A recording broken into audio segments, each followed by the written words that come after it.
Rádio Caractere, o seu podcast literário.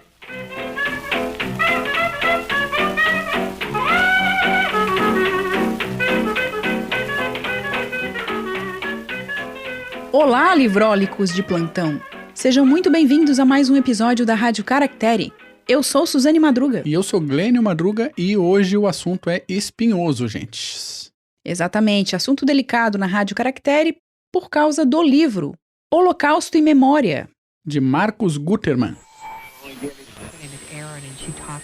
Parceria com a editora Contexto, este livro foi publicado em 2020 e como o assunto é delicado, a gente não está aqui para brincadeira.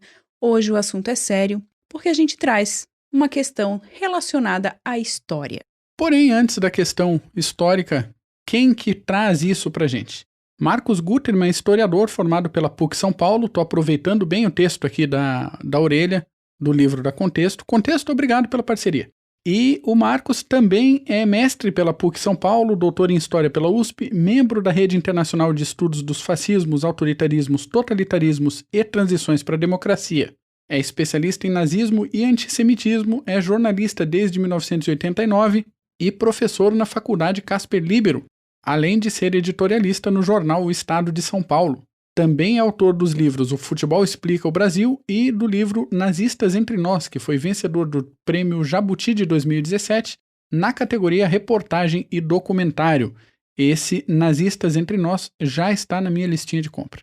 A gente tem também sobre o autor a questão dos avós maternos serem sobreviventes de campos de concentração, que ele chama, na verdade, de campos de morte.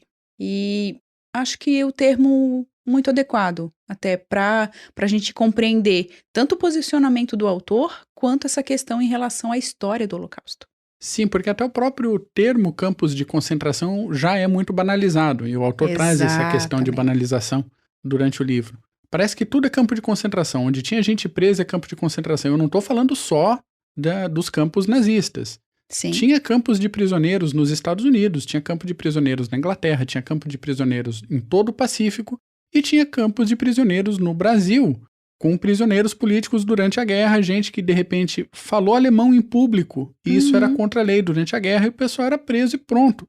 É justo com sobreviventes equiparar a situação de alguém que foi preso por falar uma língua estrangeira num país que estava a milhares de quilômetros da guerra, a prisioneiros que passaram por tudo que quem estava preso na Polônia, em Auschwitz, em Birkenau, em Treblinka, passou.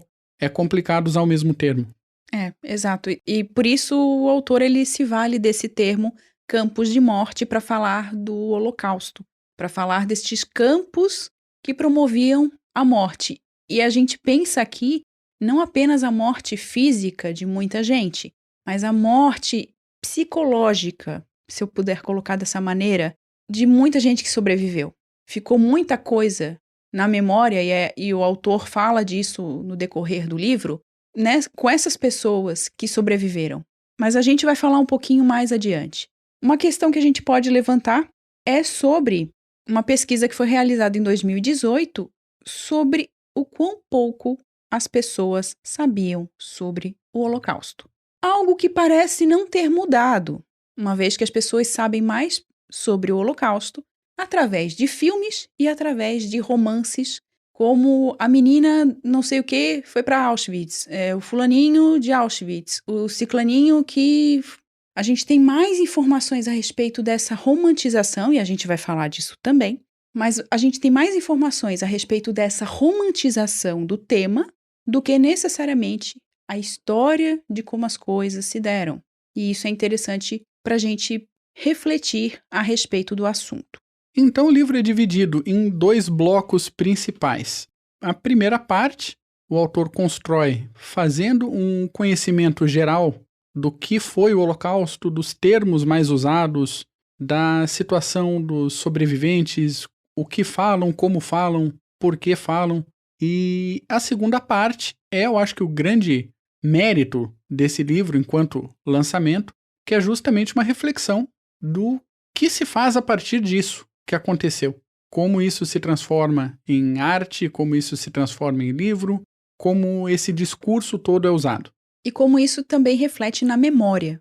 na memória de um acontecimento histórico, como isso constrói uma memória a respeito desse acontecimento. O autor é muito claro desde o início do livro, mas ele vai ser explícito, se não me falha a memória, na segunda parte, que ele diferencia bem o que é memória e o que é lembrança. Lembrança é o que uma pessoa se recorda, se lembra, é a experiência do indivíduo, e memória é aquele conhecimento que é construído com diversos fins, inclusive, e talvez principalmente, com o fim político. Então, quando a gente fala de memória do Holocausto, o que de conhecimento foi construído a partir do que aconteceu? E não o que pessoa X, Y ou Z que sobreviveu a determinado campo ou a determinado gueto experienciou. Até porque, já justificando esse argumento do autor, ninguém sabia de tudo, nem as autoridades nazistas envolvidas diretamente sabiam de tudo que acontecia. Quanto mais alguém que estava preso, submetido a todo tipo de violência e absurdo. Não tem como a pessoa ter um conhecimento macro sobre tudo. Fora o que essa lembrança pode ter de rasura, chamando dessa maneira por causa da violência, e o que essa violência pode ter trazido de outras referências que a pessoa colocou no meio dessa experiência toda, e como essa experiência se reflete nessa memória. Ele até diz o seguinte, que é interessante a gente trazer aqui, para explicitar que o autor não está desrespeitando quem sobreviveu. Ele diz o seguinte: não se trata de duvidar das palavras dos sobreviventes, e sim, pelo contrário, de esforçar-se para compreender o que essas palavras realmente querem dizer e quais terríveis pesadelos elas carregam. Lembremos de novo, quem passou por essa situação, passou em situações das mais adversas, era gente, de repente, que era de uma classe média alemã, bem estabelecidos na sociedade alemã, e passaram a ser perseguidos e foram presos e foram mortos. Gente de todas as classes, as categorias sociais, gente que estava vivendo a vida na Polônia tranquilo até que fizeram o gueto. E, a partir daí, é uma luta por sobrevivência. E as reações de cada pessoa para sobreviver variaram bastante. Seja pelos artifícios das autoridades nazistas em enganar e iludir essas pessoas, dar falsas esperanças de que elas sobreviveriam se elas fizessem tal e tal coisa, e usando essa ilusão, algumas pessoas acabaram por colaborar com o esforço nazista. Imagina essas pessoas, depois da guerra, alguns desses que sobreviveram, eles têm condições psicológicas de falar sobre isso, de abrir, colaborei com o sistema. E é nesse momento que a gente abre novamente a questão sobre o que o autor diz. E o que a gente está querendo dizer aqui. Nós estamos trazendo as reflexões do autor e em nenhum momento ele fecha essa questão. Ele levanta a proposta de reflexão.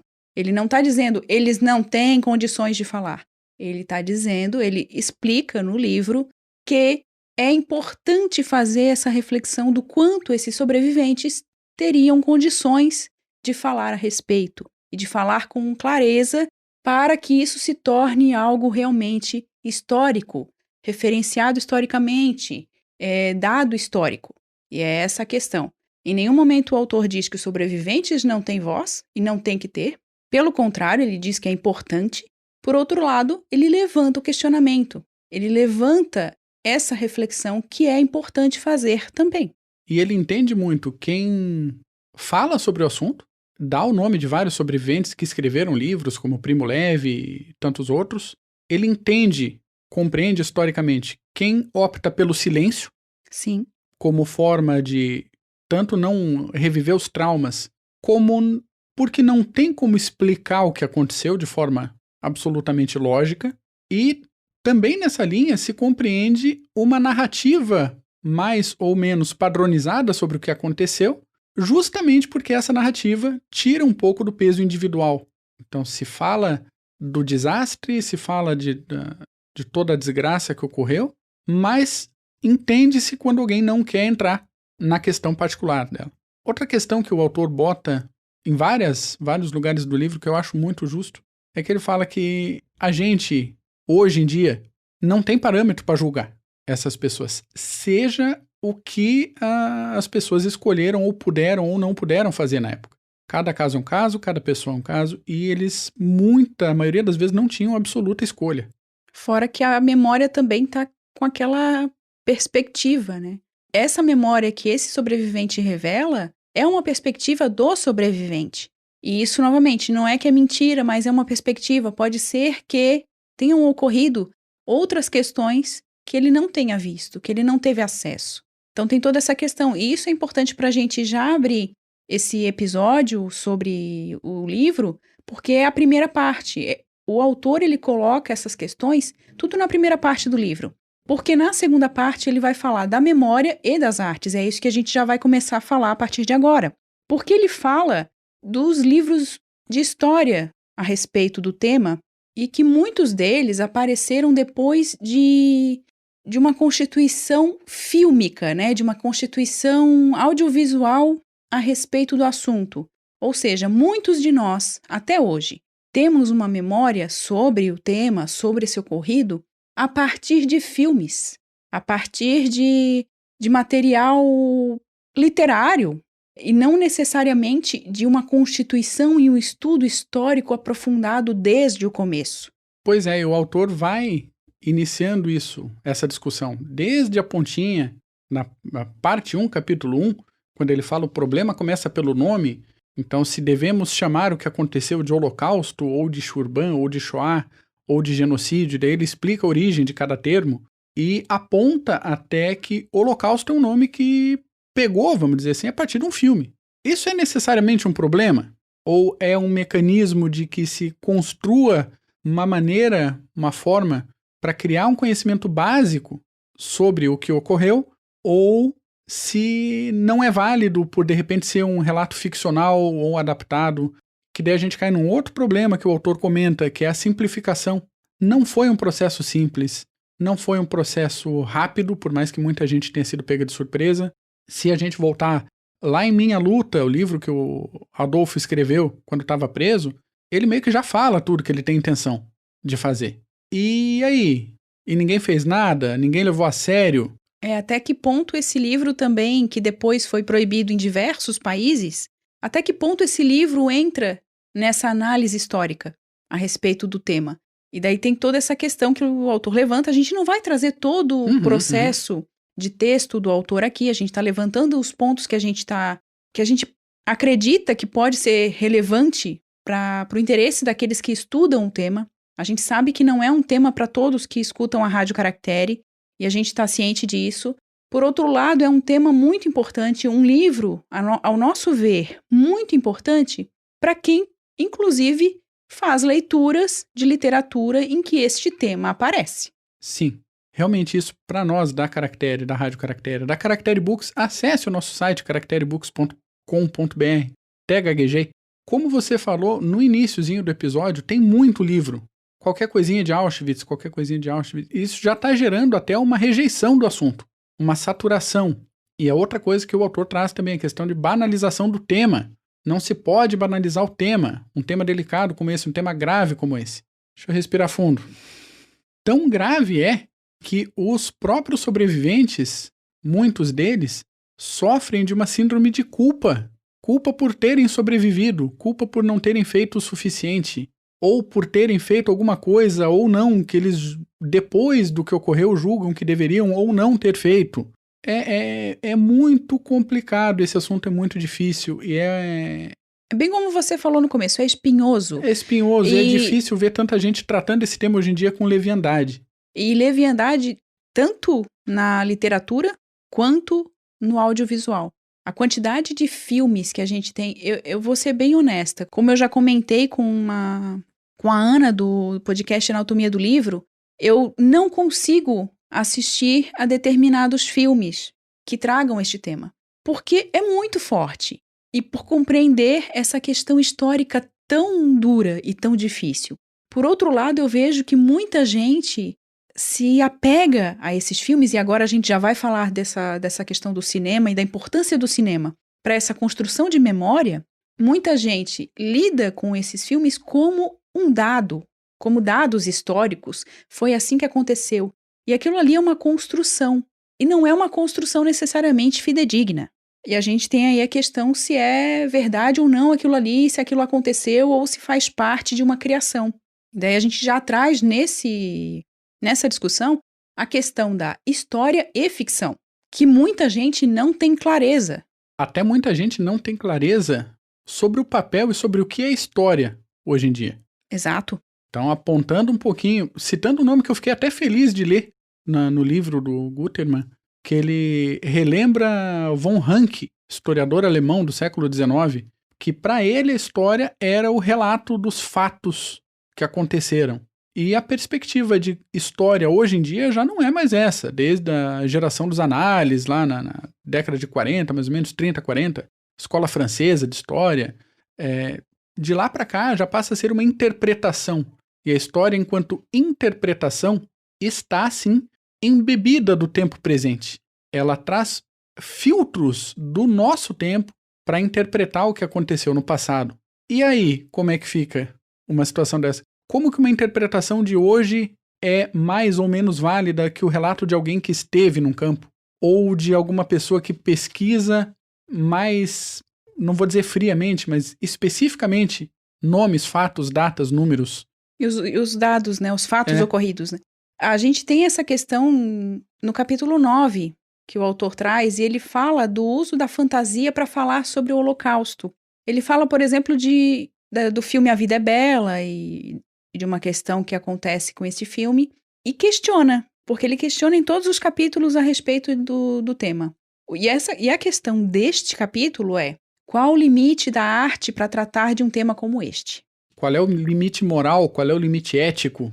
Como é que simplifica um assunto desse tamanho, dessa magnitude, para caber em um filme de 1h30, 2? Ou em um livro de 300 páginas? É difícil. E já que falou de filme, eu achei bem interessante essas considerações pontuais sobre obras que assisti, que eu gosto, algumas eu não vi. Noite e Neblina, de 1954, é um clássico. É duro, já deixo aí o aviso para quem ouvir a gente. Até para gatilho mesmo. Não é um assunto para qualquer momento e nem para qualquer pessoa, dependendo do momento em que ela está passando. Exatamente. Então, a gente está num período agora de pandemia que muita gente está sensível a assuntos como este, por exemplo. Então, se para você não é um assunto tranquilo, é melhor se afastar. Explicitando bem Noite e Neblina, é um filme francês que usou muitas cenas de arquivo direto da libertação dos campos. Então você vai ver coisa feia na tela. Vai ver coisa muito feia na tela. E ele foi feito para isso, para chocar também.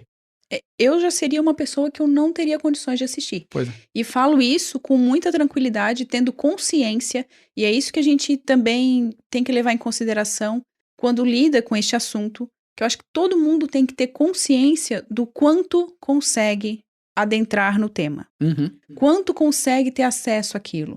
Porque é um tema duro. Tem filmes, como o Glênio está comentando, que não há condição de assistir sem se chocar.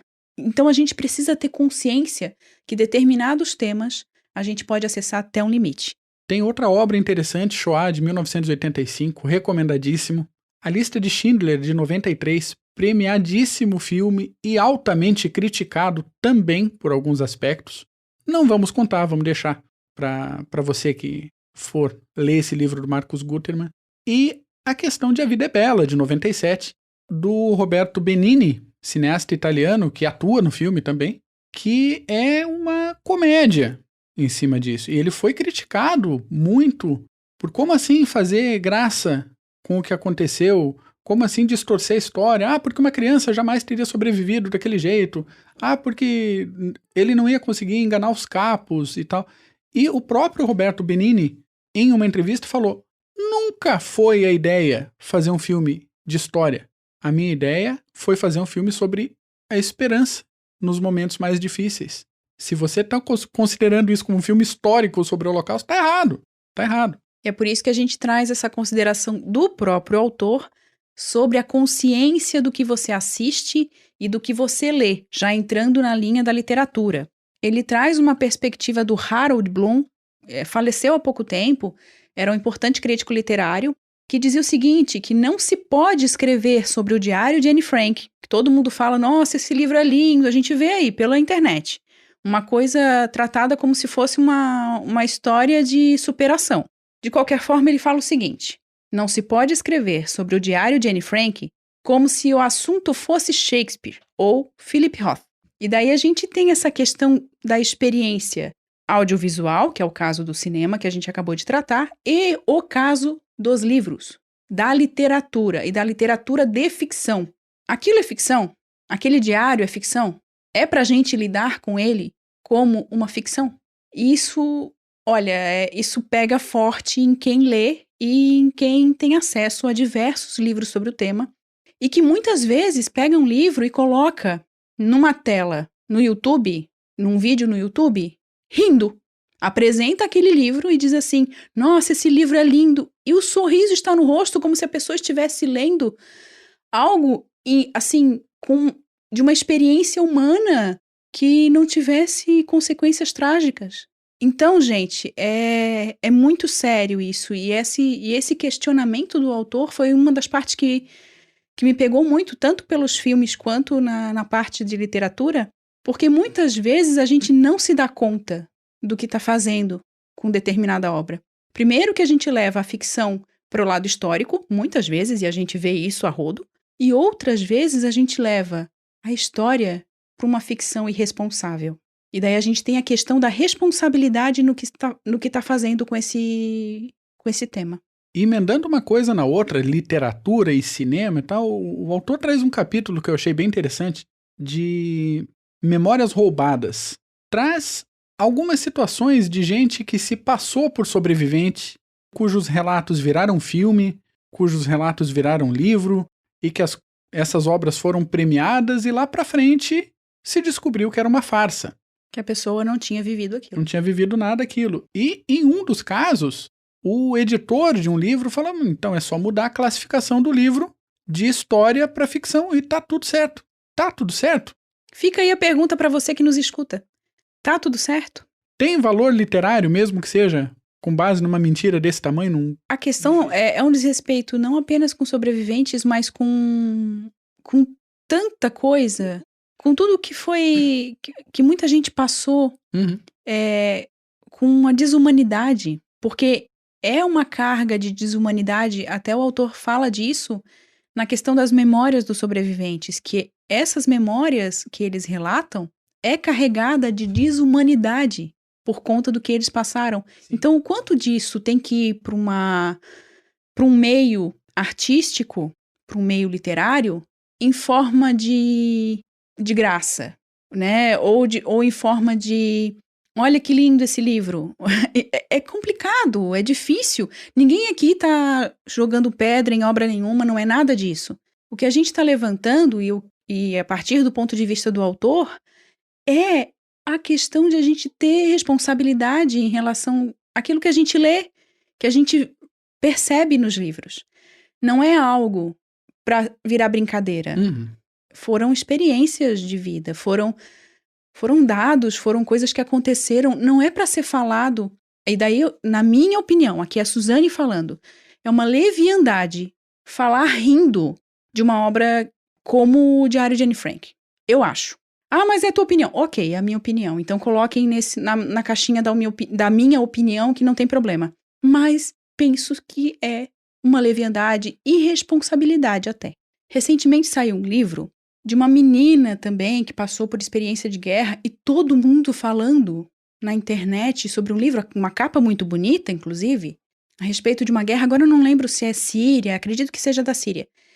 E também um sentimento passado para falar desse livro como se fosse uma coisa assim, como se fosse literatura clássica. Gente, tratando como, nossa, que história mais inspiradora, mais linda. Histórias que são de assassinato, são de tortura, são de tragédia. E é complicado também, uma coisa que é apontada e que você vinha falando agora nisso, e eu fui pensando e lembrando dessa leitura e de várias outras, né? O perigo que é o estereótipo. Se marcar o estereótipo, nesse caso do Holocausto, dos judeus que se entregavam como ovelhas e não ofereciam resistência. Ofereceram muita. o tempo todo, inclusive das situações mais improváveis, que eram os Sonderkommandos, ainda assim teve resistência. E a gente tem realmente estereótipos muito, muito perigosos que são, na maioria das vezes, reforçados na ficção. E isso passa por um conhecimento coletivo. Exato. Com base no estereótipo.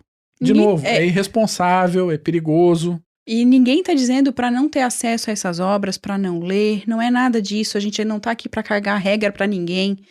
Não gosto desse termo, não gosto desse termo, porém... Aplicável. É aplicável, porque ninguém está dizendo para não ler estes livros. Então eu não posso mais ler o livro. Leia! Mas vai com responsabilidade. Mas a leitura tem que ser feita de filtros. Uhum. A gente tem que filtrar aquilo que está lendo. Não é ali um autor falando determinado assunto e a gente dizer, nossa, foi isso aqui que aconteceu. Olha o cuidado, olha o perigo. Porque depois a gente vai passar uma informação para alguém, a gente vai trabalhar com mentalidade para leitura alheia e essa ideia vai. E muitas vezes a pessoa que vai pegar essa obra que você sugere também vai com essa ideia para esses livros. E que ideia que a gente está passando a respeito desses livros? O tema... Novamente, é espinhoso? É, mas requer reflexão. E a leitura de obras e também o assistir filmes a respeito do tema também precisam ter aquele filtro. Isso é ficção? Como é que ele construiu isso? Por que ele constrói aquilo? Isso é verdade? Porque tem gente ainda hoje que acha que o ator da novela é o personagem. Então, gente, como é que a gente separa isso? E é um filtro que tem que ser estendido, inclusive aos livros de história. Não é porque está num livro de história que é absolutamente verdade aquilo que aconteceu. E o autor traz isso em várias situações de jornalistas, historiadores e outras pessoas da sociedade acadêmica ou não, que se prezam, na minha opinião, de Glênio Madruga agora, a um dos papéis mais nojentos que é possível, que é o papel de negacionista do Holocausto. São pessoas que se aproveitam de contradições dos relatos de sobreviventes, de imprecisões de dados, e a gente, se for ler sobre a questão da libertação dos campos, a imensa maioria dos dados foi incinerada pelos nazistas. E os relatos, sim, estão cheios de traumas. Você quer dado preciso sobre isso? E tem gente que se preza a explorar esse tipo de coisa para dizer isso tudo foi invenção, isso tudo é um discurso sionista para manipular o mundo. Quer dizer, acaba até, por um outro lado, justificando o absurdo que foi feito com a comunidade judaica. E não só contra eles, né? E não só contra eles. Sim. Que foram outros grupos também tiveram essa... Ai, eu não gosto de falar assim, que é essa experiência, parece que é diminuir a questão, mas não é. Mas passaram por isso, que passaram por esses campos, por esses guetos, ou por serem ciganos, ou por serem homossexuais. Então, a gente tem muita coisa que é muito difícil, inclusive, tá falando aqui. Construir esse episódio tá sendo espinhoso também. Eu acho que espinhoso é a palavra do episódio. De tão difícil que é falar desse assunto sem ficar indignada. Sem pensar o quanto a gente pode ser irresponsável se a gente não lida com a informação que nos chega com filtro. Com noção de que aquilo pode não ser verdade. E que aquilo, ou que pode vir também com uma carga de memória distorcida por dor, por perdas, enfim. Ou por orientação ideológica de quem escreveu determinado livro. Exato, e daí a gente pode entrar já na questão política, porque também estes discursos a respeito do Holocausto foram, claro, usados para questões políticas partidárias. E a gente não pode deixar de mencionar aqui mais uma página e meia, mais ou menos, que foi dedicada aos posicionamentos de um certo professor do MIT, que aparentemente estava mais preocupado em apoiar toda uma narrativa de esquerda que constrangesse Israel, os judeus e os Estados Unidos, independente do teor da narrativa. E aqui a gente está falando de Noam Chomsky. Parece que eu tenho pegação no pé nele, vira e mexe eu falo do Chomsky, né? Mas os autores trazem, na verdade, essa crítica ao Chomsky. Então, assim... Ninguém está xingando o Chomsky, gente. A gente está falando do que o autor apresenta a respeito de algo que Chomsky fez. Também pensando questão de uso político, a gente tem diversos exemplos. Se a gente pesquisar, se a gente prestar atenção em redes sociais, jornais, de uso equivocado do termo holocausto, genocídio, para coisas que não têm nada a ver com o assunto. Já teve caso, como o próprio autor demonstra, de uma ONG de proteção a animais que estava falando da morte de galinhas em frigoríficos e estavam associando isso ao holocausto. Então, uma coisa que não tem cabimento. Ele fala todos muito... esses discursos, eles banalizam o tema.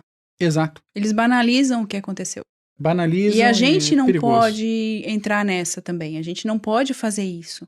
E sobre a banalização de termos como fascismo, nazismo, holocausto, genocídio, o uso indiscriminado disso também gera banalização, também gera diminuição do peso histórico que esses acontecimentos tiveram. Até pela questão de isso não ter que acontecer novamente. Disso não tem que fazer parte, não ter que fazer parte mais de uma realidade humana. Se a gente banaliza isso, a gente perde essa ideia de que isso não pode mais acontecer. É essa a questão, né? A gente finaliza então o episódio, não é mesmo, Sr. Glênio? Finalizando o episódio, espinhoso, vamos falar de novo? Espinhoso. Nossa, sobre um assunto difícil. Eu estou aqui transpirando, porque, gente, que episódio difícil. Mas, de minha parte, e acredito que da parte do Glênio também, que foi quem pediu realmente o livro, ele queria ler esse livro, é uma recomendação muito, muito válida. Para qualquer pessoa, aí novamente, não, olha o filtro. Uhum. Você não tá bem? Não leia esse tipo de livro. Te interessa para os seus estudos, para você saber mais sobre a história, para você fazer reflexões históricas válidas e, eu diria, até necessárias, porque a todo momento a gente precisa refletir sobre o que fala.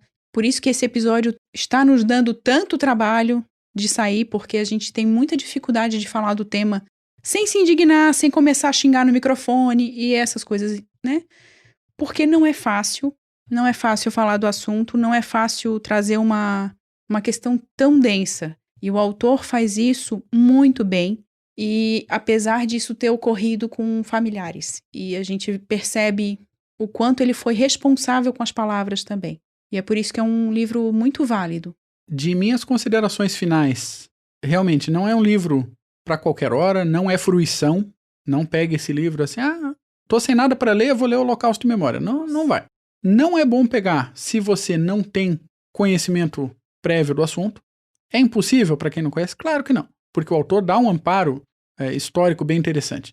Ele tem uma bibliografia, inclusive, muito boa no final. Muito vasta. Que, nossa, vale muito a pena para quem se interessa pelo tema em se aprofundar. Uhum. Novamente, não é literatura de fruição. Mas é um grande livro. E como apontamento que talvez tenha gente que ainda pensa, nossa, ele vai fazer só uma defesa irrestrita dos judeus. O autor, inclusive, traz críticas ao uso indiscriminado e banalizado que a gente estava falando agora por parte de Israel. Então, é um livro de estudo, é um livro para te abrir possibilidades de pesquisa, porque você vai ler as considerações sobre literatura, sobre cinema. Tem vários filmes citados. Exato, é um livro de entrada, bem como vários livros da Contexto, Sim. que trazem essa questão inicial de determinado tema, e é isso que acontece com esse livro, abre a questão da discussão a respeito do Holocausto e da memória sobre o Holocausto, para que você vá atrás de outras questões, de outros temas, de outros assuntos relacionados, de outras pesquisas que estão aí acontecendo. Então, o autor é muito responsável com o tema, é muito responsável com o que traz a respeito do assunto, e a gente não tem como não recomendar. Novamente, a questão do filtro. Se você não está bem, se não te interessa o assunto, fique à vontade. Mas a recomendação está aí para quem se interessa e para quem vai ler com aquele filtro de que é um tema difícil, é um tema complicado. Então, para quem tiver o interesse em adquirir essa obra, o link de associado da Amazon estará aqui embaixo, na descrição, assim como uma série de links de sugestões de leituras.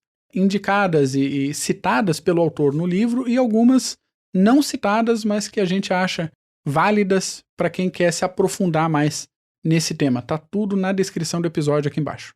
Exatamente. A gente agradece mais uma vez a audiência. E se não for este livro, se não for este em específico, que é um livro de estudo, pega um livro, relaxa o corpinho e até a próxima.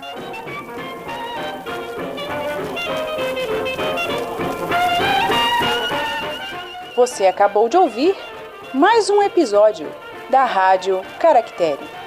Entre em contato conosco. Links na descrição do episódio.